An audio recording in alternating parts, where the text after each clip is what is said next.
Hello and welcome to Big Dash Knows. Big Dash knows what? New York Giants football. Let's go. You see the thumbnail. We're going to talk about this trade deadline and what the Giants might do, or if they do anything at all. First off, there's two questions. Will there be a fire sale? I'm thinking no. And then if I'm asked truthfully, or if I'm going to answer truthfully, should there be a fire sale? I'm going to say kinda. But the only issue with that is once you start to sell off your assets, you're giving up on the season. You're pretty much giving up on the season. So that's going to be the tell when it comes to this trade deadline of if they're going to get rid of guys like Saquon Barkley, Darius Slayton, McKinney, Adoree, Leonard Williams, and when you think about it as a New York Giants fan, and when you're thinking about I want to win games, you're like, absolutely not. I'm not trying to get rid of anybody, especially not any of these playmakers on the team or some of the better players on the team. And when you're thinking about, okay, it might not be over, Tyrod Taylor can hold us afloat until Daniel Jones comes back, or if Tyrod Taylor continues to play well, will it be a quarterback controversy? All that stuff really doesn't matter right now, because we're talking about the trade deadline, and we're talking about if the New York Giants are at first sellers, buyers, definitely not buyers, if we're going to be sellers, or if we're going to stand pat.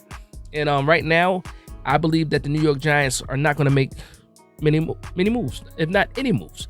The only move that might make sense right now, and it's all because of contract and money and what you can get back for the player, I think Adoree Jackson makes sense. I think that Leonard Williams makes sense. Now, I know you can't break up the band, right? You don't want to break up the band, the good chemistry between Dexter Lawrence and Leonard Williams, especially after last game. Last game, these guys were having fun. They were playing well. They were dominant. You don't want to break that up, obviously. But you're trying to talk about the future of the New York Giants. This is going to be the first time in the Joe Schoen regime where we only have 6 picks in the draft. First year we had 11. This year we would have had 9, but then we traded away picks and stuff like that. So this is going to be the first time where we only have 6 picks in the draft.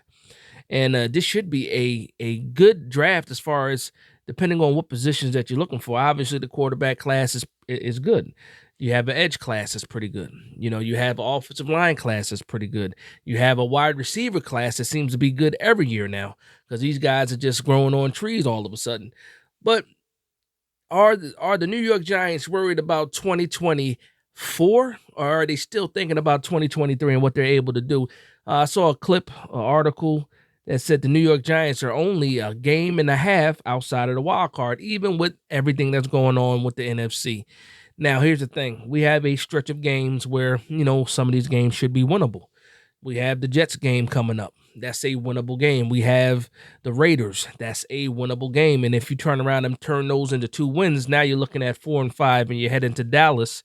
And I'm assuming if you do get those 2 wins, that means the defense has continued to play well. That means the offense is also doing something well also.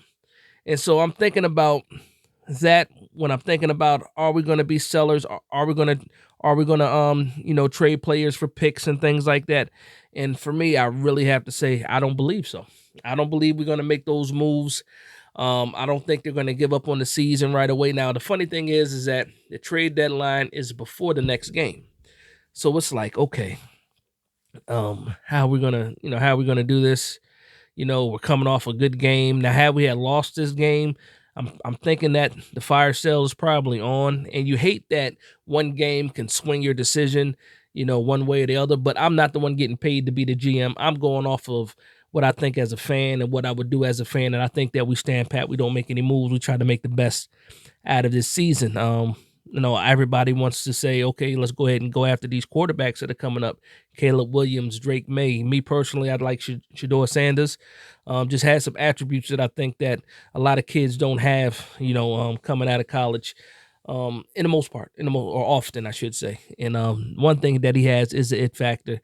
But that's a different video. I really don't talk too much about college. I'm gonna keep it Giants. I'm gonna keep talking about this possible fire sale for the New York Giants. And again, me personally, I don't think anything happens. Now, if I'm putting on my GM hat, if I'm thinking about the future of the New York Giants, and absolutely, I'm trading guys like Adoree Jackson. I'm seeing what I can get for him. Can I get a third or fourth rounder for Adoree Jackson for a team that's maybe, you know, trying or pushing towards the playoffs or pushing towards the Super Bowl, and they need a cornerback? Will they be willing to give up a third or fourth, fifth for Adoree Jackson? Maybe not a fifth, but definitely a third or fourth for Adoree Jackson because it's an expiring contract. For Leonard Williams, are they willing to give up a third or fourth for Leonard Williams? And you have to think about that because, again, these drafts have become, very, very, not even have become, drafts have always been important, but the talent pools that's coming out, these classes are deep, you know, and you look at the emergence of, Trey Hawkins, who had a strong summer, also coming along pretty well.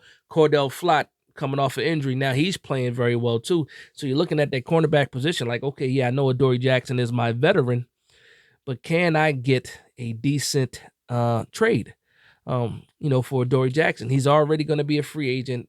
I don't have a future contract ready for him yet. I don't know exactly how much money I'm going to have. Can I turn that into, draft capital? Same thing with Leonard Williams. Leonard Williams, $30 million this year. I think that's just the cap hit. I forget what we're actually paying him this year. But again, another guy that does not have a future contract. And can you afford to re-sign Leonard Williams? Now, what is Leonard Williams asking for?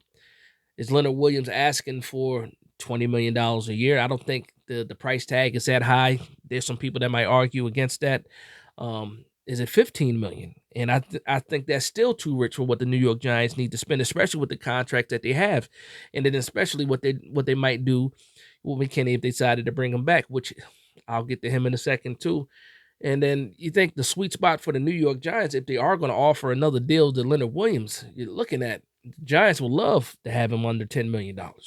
They would love that to happen. Is that possible? Is that something that he would accept? That's a good question that we don't know. Another guy possibly that you could sell off is Xavier McKinney, another guy who's in a contract year. There's no future contract for Xavier McKinney. He's an up-and-coming safety, could turn out to be a prominent starter, Pro Bowler type of safety, in this league. Because there's not a contract right now there for the future, could he get you a third or fourth round pick? And, it's just some pieces there where you're thinking about, okay, we're going to build this New York Giants team up, depending on also where you are mentally. If you think you're rebuilding, if you think we're just waiting on Daniel Jones to get back and we expect this thing to jump off, it just depends on where you're at and where your thought process is. Again, for me personally, right now, I don't think we're going to do anything. I think we're going to stand pat. But just giving you guys some names, some options out there of who might have some value on the trade market and who the Giants could give up possibly to get those, draft picks. So Xavier McKinney is another one. Another guy you can look at who's coming off a pretty good game too is Darius Slayton. Now, Darius Slayton, a lot of bonus in his contract, a lot of incentives in his contract. And you look at the deal, like that's something too. And can you get a fourth, fifth round for Darius Slayton, possibly for a team that's looking for that third wide receiver, a third dominant wide receiver, which I think that any team will take Darius Slayton as their third option. He has value as a third option, but does a third option get you third, fourth, maybe a fifth round pick? We don't know. So that's just some of the names of the people that could have a target on their back as far as the New York Giants making a move to get draft capital for them. Again, I don't believe that's something that's going to happen. I think we stand pat, and I think we see what's going to happen this week, against the Jets. Now, in other news, we got the injury update. And it looks like limited practice for Andrew Thomas and my son JMS, John Michael Schmitz. That's a fantastic thing. Daniel Jones still not cleared for contact, so pretty much I don't believe he's going to be in this game. I 100% don't believe that. With the neck injury, it's a nerve. He can wake up tomorrow and feel fantastic, or he can wake up tomorrow and feel worse. It's the nerves. Nerves are tricky things. They possibly heal themselves, and you never know with a nerve, whatever's hitting it or pushed up against it, causing that pain. You never know you never know when it comes to nerves. So we don't know if this is something that takes Daniel Jones out for the rest of the year, or if he can possibly be back for the Raiders game or the Dallas game or something like that. But I definitely don't think he's going to be cleared to play, this week against the Jets. So, and that's unfortunate. But again, right now you're possibly getting Andrew Thomas and John Michael Schmitz back. Maybe if they look fantastic. Maybe again, this is Wednesday. You don't know how they're going to look or how their body is going to respond to the practice today. I'm pretty sure we'll see an update later or either tomorrow morning for practice with Brian Dable. Not really sure. But again, I'm excited no matter what. I'm excited no matter what because, again, the team is trending in the right direction. The defense is playing. Tyrod Taylor has the offense looking functional and competent. Second half was awful. I will say that. We got to keep it honest. That second half was awful. First half was fantastic. If we can go against the Jets and look like that first half offense, and I think we have a shot at winning that game. Again, the Jets defense is it's fantastic. They got a fantastic defense, but they're also dealing with some injuries too.